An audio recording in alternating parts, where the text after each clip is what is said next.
হয়তো আমার প্রচন্ড পাপ থাকা সত্ত্বেও আমি একটা ইনসাফের পক্ষে দাঁড়ানোর কারণে আমার এই মৃত্যুর মধ্য দিয়ে আল্লাহ তোমার মাফ করে দিতে পারে। আপনার কখনো ভয় হয় না আপনার ভবিষ্যৎ নিয়ে? প্রথমত ভাই, কারণ আপনি যা করছেন আজকে, আপনার মতো অনেকেই যারা করছেন, সবই তো ডকুমেন্টেড। হ্যাঁ, সব ডকুমেন্টেড। আপনি জানেন হয়তো যে আমি যখন আন্দোলনে, তখন আমি প্রথম জানি আমার ওয়াইফ কনসিভ করেছে এবং আমার বেশ কিছু কমপ্লেক্সিটি ছিল। তো আমি তো রামপুরে ছিলাম, একদম প্রতিদিনই মানে ওখানে একটা ভূমিকা রাখার যেহেতু আল্লাহ তৌফিক দিয়েছিল, তো কারো কথাই যখন শুনছিলাম না, তখন আমার মনে আছে যে আমার ভাই আমার বোনের বাসা, সবার বাসা কাছাকাছি। তো আমার ওয়াইফকে বলছিলাম, আমি শুনছিলাম অন্য রুমে, যে ও বাসায় ঢুকলে আমার ফোন দিবা, আমি বাহির থেকে তালা মেরে দিয়ে যাব। তো তখন দুটো কথা খুব মনে আছে।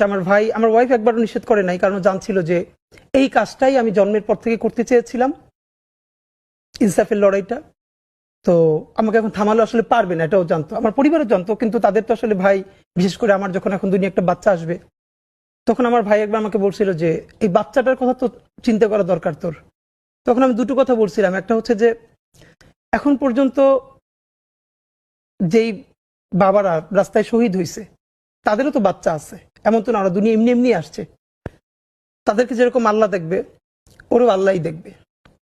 আর একবার তখন আমি শুনতে পাচ্ছিলাম যে আমার ওয়াইফকে বলতেছিল যে ও বাসায় ঢুকলে বলবা যে আমি বাইরে থেকে লক করে যাব। তখন আমার মনে আছে, আমি যখন বুঝতে পারছিলাম যে এরকমটা করতে পারে, তা আমার বাসার ছাদে পাশ থেকে অন্য পাশ থেকে বের হওয়া যায়, তাই আমি বলছিলাম যে যদি সত্যি এইটা করো, যদি আমি 7 তালা দিয়ে লাভ দিয়ে পড়ি, তখন তোমরা কি করবো, আমার বাঁচাইতে পারবা? তো আমার মা খুব মনে আছে যে আমি এমনিতেই ভাই, আমি তো সবার ছোট, আর এমনিতেই ছোটবেলা থেকে আমি ভীষণ মানে একদম মায়ের সাথে থাকা আর কি। এখন আমি মানে বাড়ি গেলে মার কাছেই ঘুমাই।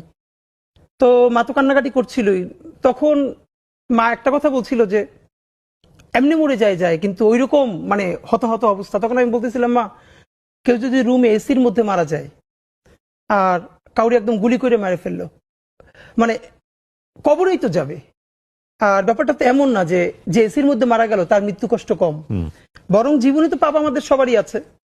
হয়তো আমার প্রচন্ড পাপ থাকা সত্ত্বেও আমি একটা ইনসাফের পক্ষে দাঁড়ানোর কারণে আমার এই মৃত্যুর মধ্য দিয়ে আল্লাহ তোমার মাফ করে দিতে পারে, এটুক তো ন্যূনতম প্রত্যাশা আমাদের থাকা দরকার।